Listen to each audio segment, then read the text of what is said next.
சந்தோஷமான செய்தி. சுனிதா வில்லியம்ஸ் ரொம்ப பத்திரமாக இங்க வந்து சேர்ந்துட்டாங்க. பூமிக்கு வந்துட்டாங்க. ஏறக்குறைய 9 மாசத்துக்கு மேல அங்க இருந்தாங்க. அது ஒரு 8லேருந்து 10 நாள் பிரயாணம் தான். அவங்க போயிருக்கணும். ஆனால் அது 9 மாசத்துக்கு மேல அங்க இருந்தாங்க. அது பெரிய பிரச்சனையாக மாறிடுச்சு. அவங்க திரும்பி கொண்டு வருவதற்கு நெறைய ப்ராப்ளங்கள் நடந்தது. அவங்கள கொண்டு வர முடியாம இருந்தது. அது மட்டுமல்ல, நாசாவால கூட முடியாம, இப்போ எலான் மாஸ்க் உடைய ஸ்பேஸ் எக்ஸ் தான் இதுக்கான காரியங்கள் எல்லாம் செஞ்சிருக்கிறாங்க. ஸோ இப்போ சுனிதா வில்லியம்ஸ் சந்தோஷமாக வந்து சேர்ந்துட்டாங்க. உலகத்துல இருக்கிற நெறைய ஜனங்க அதுக்காக பிரேயர் பண்ணியிருக்கிறாங்க. நெறைய ஜனங்க அவங்கவங்க வகையில அவருக்காக வேண்டி இருக்கிறாங்க. எல்லாம் சந்தோஷமான விஷயம். ஆனா இதுல ஒரு உண்மை தெரியுது பாத்தீங்களா? நிதர்சனமான உண்மை என்னன்னு நமக்கு புரிஞ்சிருச்சு பாருங்க. ஏசாயா புஸ்தகம் 45ஆம் அதிகாரத்துல 18வது வசனத்துல ஆண்டவர் சொல்லும்பொழுது, இந்த பூமியை மனுஷனுடைய குடியிருப்புக்கு என்று கர்த்தர் உண்டாக்கினார் என்று சொல்லி பார்க்கிறோம். அந்த வசனத்தை நான் வாசிக்கிறேன்.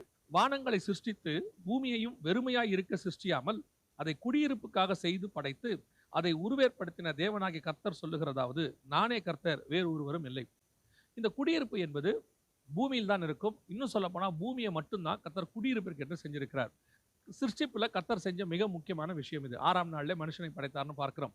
இதுக்கு அப்புறம் பார்த்தீங்கன்னா, வேற எங்கேயுமே மனுஷர்கள், அதாவது சிருஷ்டிப்புகள் வேற எங்கேயுமே இல்ல. எல்லாமே வெறுமையா தான் இருக்கு. நீங்க எந்த பகுதிக்கு போங்க, மார்ஸோ, மூனோ, எங்க வேணாலும் போங்க, வெறுமையா தான் இருக்கும்.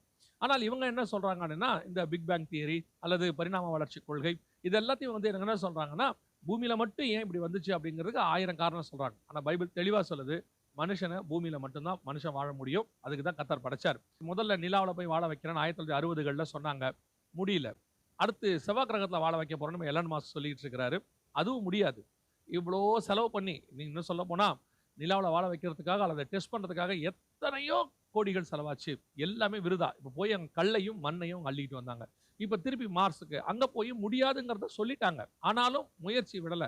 செஞ்சு பார்க்கிறோம் அப்படின்னு சொல்லி செஞ்சுக்கிட்டே இருக்கிறாங்க. கடைசியாக சுனிதா வில்லியம்ஸ் பத்திரமா திரும்பினது நமக்கு ஒண்ணு சொல்லுது. நீங்க எவ்வளவு தூரம் வானத்துக்கு ஏறி போனாலும், அங்க உங்களால 9 மாசம் இருக்க முடியும், 10 மாசம் இருக்க முடியும். ஆனால் நிரந்தரமா பூமியில தான் குடியிருக்க முடியும். அந்த 9 மாசமும் அவங்களுக்கு ஏற்பட்ட பாதிப்பு, அதனால வரக்கூடிய விளைவுகள் எல்லாத்தையுமே எத்தனை வீடியோக்கள்ல எப்படி எப்படி சொல்லியிருக்காங்கன்னு பாருங்க. அவங்கள இனி அவங்க வந்து ஆ இதுல வச்சிருப்பாங்க. வச்சு அவங்கள முழுவதுமாக செக் பண்ணி எல்லாம் பண்ணுவாங்க. பூமி தான் மனுஷனுடைய குடியிருப்புக்கு என்று கர்த்தர் படைச்சது. இந்த சம்பவம் நமக்கு மீண்டும் தெளிவுபடுத்துகிறது. பூமியை தவிர மனுஷன் வேறெங்கும் வாழ முடியாது.